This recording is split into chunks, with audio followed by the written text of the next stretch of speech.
ಅಸ್ಸಲಾಮು ಅಲೈಕುಂ.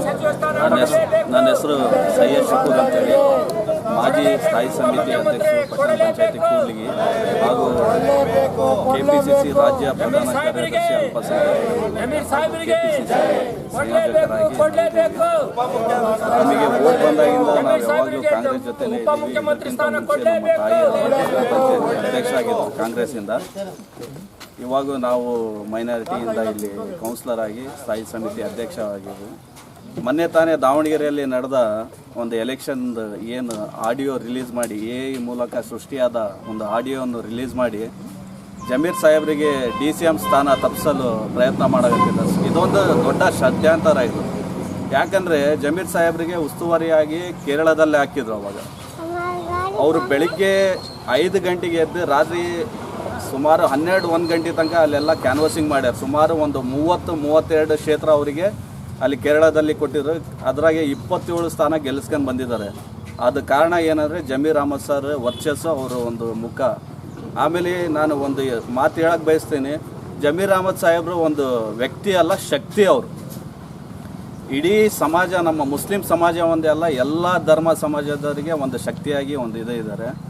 ಜಮೀರ್ ಸಾಹೇಬರು ಆ ಟೈಪ್ ಏನಾರು ಹೇಳೋದಿದ್ರೆ ಪ್ರತಿಯೊಬ್ಬರು ಕಾರ್ಯಕರ್ತರಿಗೆ ಹೇಳ್ತಿದ್ರು. ಅವರು ನೀವು ಹೋಗ್ಬೇಡ್ರಿ, ನೀವು ಇದು ಮಾಡಬೇಡ್ರಿ ಅಂತ. ನಾವು ಹೋಗಿ ದಾವಣಗೆರೆಗೆ 8 ದಿನ ಕೆಲಸ ಮಾಡೀವಿ. ಅಲ್ಲೇ ನಾವು ಭಾಳ ಅವರಿಗೆ ಹತ್ತಿರವಾಗಿದ್ದೀವಿ. ಅದೇ ರೀತಿ ಅವ್ರು ಹೇಳೋದಿದ್ರೆ ಎಲ್ಲರಿಗೆ ಹೇಳ್ತಿದ್ರು. ಆ ಟೈಪ್ ಏನೂ ಇಲ್ಲ. ಅದೊಂದು AI ಆಗಿ ಆಡಿಯೋ ಸೃಷ್ಟಿ ಮಾಡಿ ಅವ್ರ ಮೇಲೆ ಇಲ್ಲ ಸಲ್ಲದ ಅಪವಾದನೆ ಹೊರ್ಸಾಕತ್ತಾರೆ. ಆದ ಕಾರಣ ನಾನು ನಮ್ಮ ಮಾನ್ಯ ರಾಹುಲ್ ಗಾಂಧಿ ಸಾಹೇಬರಿಗೆ, ಆಮೇಲೆ ಮಲ್ಲಿಕಾರ್ಜುನ್ ಸಾಹೇಬರಿಗೆ, ಆಮೇಲೆ ಸೋನಿಯಾ ಗಾಂಧಿ ಮೇಡಮ್ ಅವರಿಗೆ, ಹಾಗೂ ಮಾಜಿ ಮುಖ್ಯಮಂತ್ರಿಯಾದ ಸಿದ್ದರಾಮಯ್ಯ ಸಾಹೇಬರಿಗೆ, ಮತ್ತು DK ಶಿವಕುಮಾರ್ ಸಾಹೇಬರಿಗೆ, ಮತ್ತು ನೂತನವಾಗಿ ಅಧ್ಯಕ್ಷರಾಗಿರುವ BK ಹರಿಪ್ರಸಾದ್ ಸಾಹೇಬರಿಗೆ, ನಾವೆಲ್ಲರೂ ಒಂದು ನಿಮ್ಮ ಹತ್ರ ಒಂದು ನಮ್ಮ ಬೇಡಿಕೆ ಏನಂದರೆ, ಈ ಸರಿ ನಮ್ಮ BZ ಜಮೀರ್ ಅಹಮದ್ ಖಾನ್ ಸಾಹೇಬರಿಗೆ ಉಪಮುಖ್ಯಮಂತ್ರಿಯಾಗಿ ಮಾಡಬೇಕಂದು ನಾವು ನಿಮ್ಮ ಹತ್ರ ಕೇಳ್ಕೊತೀವಿ. ಯಾಕಂದರೆ ಇದು ಕಾಂಗ್ರೆಸ್ ಒಂದು ಪಕ್ಷ, ಒಂದು ಕುಟುಂಬ. ಇದು ಈ ಕುಟುಂಬದಲ್ಲಿ ಸಣ್ಣ ಪುಟ್ಟ ವ್ಯತ್ಯಾಸ ಆಗೋದು ಸಹಜ. ಆದ ಕಾರಣ ನಾವು ಒಂದು ಕುಟುಂಬಸ್ಥರಾಗಿ ನಿಮ್ಮ ಒಂದು ಕಾಂಗ್ರೆಸ್ ಪಕ್ಷದ ನಿಷ್ಠಾವಂತ ಕಾರ್ಯಕರ್ತರಾಗಿ ನಾವು ಇವತ್ತು ಒಂದು ಬೇಡಿಕೆ ಇಡಕತ್ತೀವಿ. ಸೆಕೆಂಡ್ ಲಿಸ್ಟಾಗಿ ಏನು ಬರ್ತೈತಿ ಆ ಲಿಸ್ಟಾಗಿ ಫಸ್ಟ್ ಹೆಸರು ಜಮೀರ್ ಅಹಮದ್ ಸಾಹೇಬ್ರದ್ದು ಇರಬೇಕು. ಅದೇ ರೀತಿ ಮುಸ್ಲಿಂ ಸಮಾಜಕ್ಕೆ ಒಂದು 5 ಸಚಿವ ಸ್ಥಾನ ಕೊಡಬೇಕಂತ ನಾವು ನಿಮ್ಮ ಹತ್ರ ಕೇಳ್ಕೊತೀವಿ. ಯಾಕೆ ಅಂದರೆ ಈ ಸರಿ ಎಲ್ಲ ಮುಸ್ಲಿಂ ಸಮಾಜ ಒಂದಾಗಿ 90% ವೋಟಿಂಗ್ ಮಾಡಿದ್ದೀವಿ ನಾವು ಕಾಂಗ್ರೆಸ್ಸಿಗೆ. ಆ ಕಾಂಗ್ರೆಸ್ಸಿಗೆ 90% ವೋಟಿಂಗ್ ಮಾಡಿದ್ರಿಂದ ಇವತ್ತು ನಾವು 135 ಸ್ಥಾನ ಗೆಲ್ಲಕ್ಕೆ ಸಾಧ್ಯ ಆಯಿತು.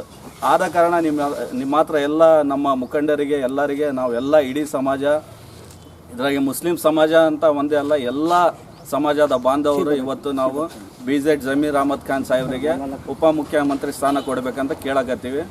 ಯಾಕಂದರೆ ಇವಾಗ ನಾವು ಕೂಡ್ಲಿಗೆ ಅವರು ವಿಜಯನಗರ ಉಸ್ತುವಾರಿ ಸಚಿವರಾದಾಗಿಂದ ನೋಡಕತ್ತೀವಿ, ಪ್ರತಿಯೊಬ್ಬರು ಬಡವರಿಗೆ ಯಾವುದೇ ಕಷ್ಟ ಇದೆ ಅಂದರೆ, ಎಕ್ಸಾಂಪಲ್ ಆಗಿ ಯಾವುದಾದ್ರು ಮದುವೆ ಇದೆ ಬಡವರಿಗೆ ಅಂದರೆ ಲಕ್ಷ ಗಟ್ಟಲೆ ಕೊಟ್ಟಿದ್ದಾರೆ.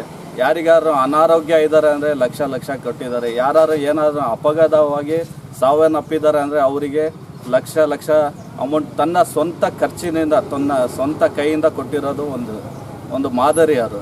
ಅದೇ ರೀತಿ ನಮ್ಮ ಕೂಡ್ಲಿಗಿ ತಾಲೂಕಿನಲ್ಲಿ ಬಾಣಂತಿಯರು ಸಾವನ್ನಪ್ಪಿದ್ರು. ಆ ಬಾಣಂತಿಯರು ಸಾವನ್ನಪ್ಪಿದಾಗ ಅವರಿಗೆ ಗೌರ್ಮೆಂಟ್ ಕಡೆಯಿಂದ ಏನು ಕೊಟ್ಟರು. ಆದರೆ ಜಮೀರ್ ಅಹಮದ್ ಸಾಹೇಬ್ರ ಕಡೆಯಿಂದ, ಉದಾಹರಣೆಗೆ ಇಲ್ಲೇ ನಮ್ಮ ಅಮ್ಮರು ಇದ್ದಾರೆ, ಅವ್ರ ಸೊಸೆಯವರಿಗೆ 5 ಲಕ್ಷ ಕೊಟ್ಟಿದ್ದಾರೆ. ಅದೇ ರೀತಿ ಕೆಲವೊಬ್ಬರು ಬಾವ್ಯಾಗ ಇದು ಈಜಾಡಲು ಓದಿ ತೀರ್ಕೊಂಡಿದ್ರು, ಅವರಿಗೆ ಕೊಟ್ಟಿದ್ದಾರೆ. ಆಮೇಲೆ ಅಪಘಾತ ಈಡಾಗಿದ್ದವ್ರಿಗೆ ಅವರಿಗೆ ಕೊಟ್ಟಿದ್ದಾರೆ. ಅದಕ್ಕೋಸ್ಕರ ಅಂಥ ದಾನ ಧರ್ಮ ಮಾಡೋ ವ್ಯಕ್ತಿ ನಾವು ಯಾವತ್ತೂ ನೋಡಿಲ್ಲ, ಮುಂದೇನೂ ನೋಡೋಂಗಿಲ್ಲ. ಆದ ಕಾರಣ ನಾವು ಎಲ್ಲ ಕಾಂಗ್ರೆಸ್ಸಿನ ಎಲ್ಲ ಮುಖಂಡರಿಗೆ, ಆಮೇಲೆ ವರಿಷ್ಠರಿಗೆ ನಾವೆಲ್ಲರೂ ಸೇರಿ ಒಂದು ಮನವಿ ಮಾಡಕತ್ತೀವಿ. ದಯಮಾಡಿ ಅವರಿಗೆ ಉಪಮುಖ್ಯಮಂತ್ರಿ ಸ್ಥಾನ ಕೊಡಲೇಬೇಕೆಂದು ಹೇಳ್ತೇನೆ.